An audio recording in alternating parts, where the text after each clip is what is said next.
Hi friends, అందరికీ నమస్కారం. ఈరోజుటి కథ రామన్న చెప్పిన అబద్ధం. మర్యాద రామన్న పేరు ప్రతిష్టలు సగం రాజ్యం వరకు పాకాయి. రాజుకు కూడా చూచాయగా చేరుకున్నాయి. కానీ ఆయన దాన్ని అంతగా చెవికెక్కించుకోలేదు. రామన్నకి చాలామంది రాజ ఆస్థానంలో న్యాయపీఠం అలంకరించగల అర్హత నీకుంది. నువ్వు ఒక్కసారి వెళ్ళి రాజుగారిని కలువు. మేం కూడా నీ వెంట వచ్చి రాజుకి నీ గొప్పదనం గురించి చెబుతామంటూ చెవులో ఇల్లు కట్టుకొని మరీ కోరారు. చిరునవ్వుతో వాళ్ళందరి మాటలు ఆలకించి, నేను భగవంతుడిని నమ్ముతాను. ఆయన ఎవరికి ఎప్పుడు ఎక్కడ ఏది ఇవ్వాలో అది తప్పకుండా ఇస్తాడు.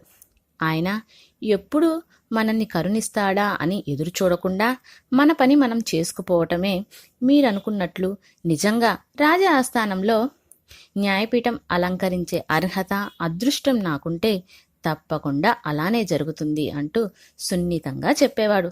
ఒకరోజు అనుకోకుండా అలాంటి అవకాశం వచ్చింది. మర్యాద రామన్న దగ్గరికి ఒకరోజు ఓ వృద్ధురాలు వచ్చి, అయ్యా, మీరే నాకు న్యాయం చేయాలి అంది. అమ్మా, నీకొచ్చిన సమస్య ఏమిటో తెలియకుండా న్యాయం నేను ఎలా చేయగలను అని ముందది చెప్పమ్మా అని అడిగాడు రామన్న.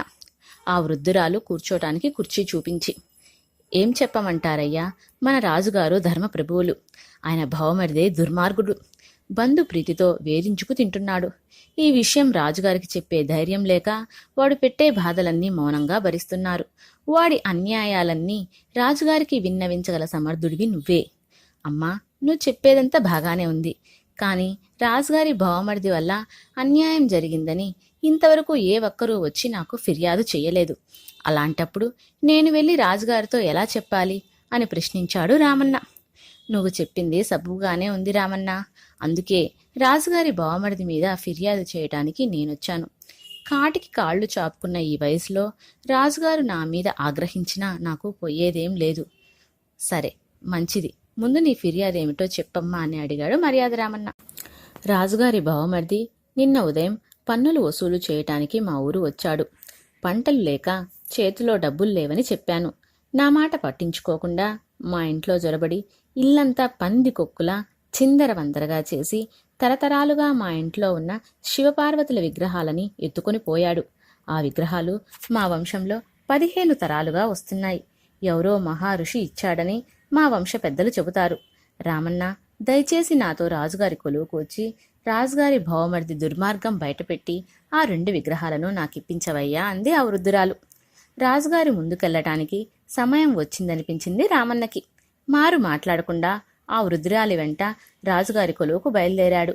రాజుగారి కొలువులో అడుగు పెట్టే సమయానికి రాజుగారి భవమరిది రాజుగారికి ప్రజలు పన్నులు కట్టట్లేదంటూ చెబుతున్నాడు. రామన్న రాజుగారికి తన గురించి వివరాలు చెప్పకుండా వృద్ధురాలికి మారుగా రాజుగారి భవమరిది మీద ఫిర్యాదు చేశాడు. ఫిర్యాదు విన్న రాజుగారు అతను చెప్పేది నిజమా అని భవమరిదిని ప్రశ్నించాడు. ప్రభు, అతను చెప్పేది అబద్ధం.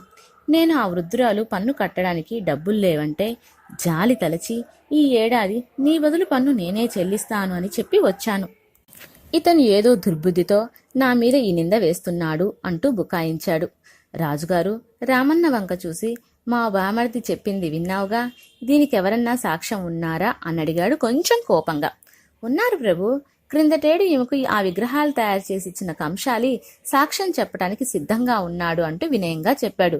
ప్రభు, ఇతను అబద్ధం చెబుతున్నాడు. దొంగ సాక్ష్యం చెప్పించే ప్రయత్నమూ చేస్తున్నాడు. ఆ ముసలమ్మ ఆ విగ్రహాలు 15 తరాలుగా వాళ్ళింట్లోనే ఉన్నాయని చెప్పింది. ఇప్పుడు సంవత్సరం క్రితం చేసినవని చెబుతున్నాడు అంటూ ఆవేశంలో అసలు విషయం నోరు జారాడు. వెంటనే మర్యాద రామన్న, క్షమించండి మహాప్రభు, తమ ముందు నేను అబద్ధం చెప్పాను. ఆ విగ్రహాలే ఈ వృద్ధురాలికి 15 తరాలుగా వంశ పారంపర్యంగా వస్తున్నవి. మీ బావగారి చేత నిజం చెప్పించటానికి అలా చెప్పాను అంటూ రాజుగారికి బావమరిది ప్రజలను పీడిస్తున్నవాయన వివరించాడు. అంతా విన్న రాజు, శబాష్, నీలాగా ధైర్యము సమయస్ఫూర్తి కలిగిన యువకుడు గ్రామానికి ఒక్కడున్నా చాలు. రాజ్యంలో ధర్మదేవత 4 పాదాల మీదనే నడుస్తుంది. ఇంతకీ నీ వివరాలు చెప్పు అని అడిగాడు. మర్యాద రామన్న తన పేరు, ఊరు చెప్పాడు. ఆ వివరాలు అంతకుముందే విని ఉండటం వల్ల రాజు ఆసనం దిగివచ్చి రామన్నను కౌగిలించుకొని సముచిత రీతిలో సత్కారం జరిపి, నేటి నుంచి నువ్వు మా ఆస్థానంలో న్యాయ సంఘం సభ్యునిగా కొనసాగవలసిందిగా కోరుతున్నాను అన్నాడు. రామన్న అందుకు అంగీకరించటంతో అప్పటికప్పుడు భావమరిదిని మందలించి శివపార్వతుల విగ్రహాలను తెప్పించి రామన్న చేతుల మీదుగా ఆ వృద్ధురాలికి ఇప్పించాడు. నాయనా, నాకు న్యాయం చేసినట్లే నీ తెలివితేటలతో తీర్పులతో అందరికీ న్యాయం చెయ్యి అంటూ ఆశీర్వదించి వెళ్ళిపోయింది ఆ వృద్ధురాలు.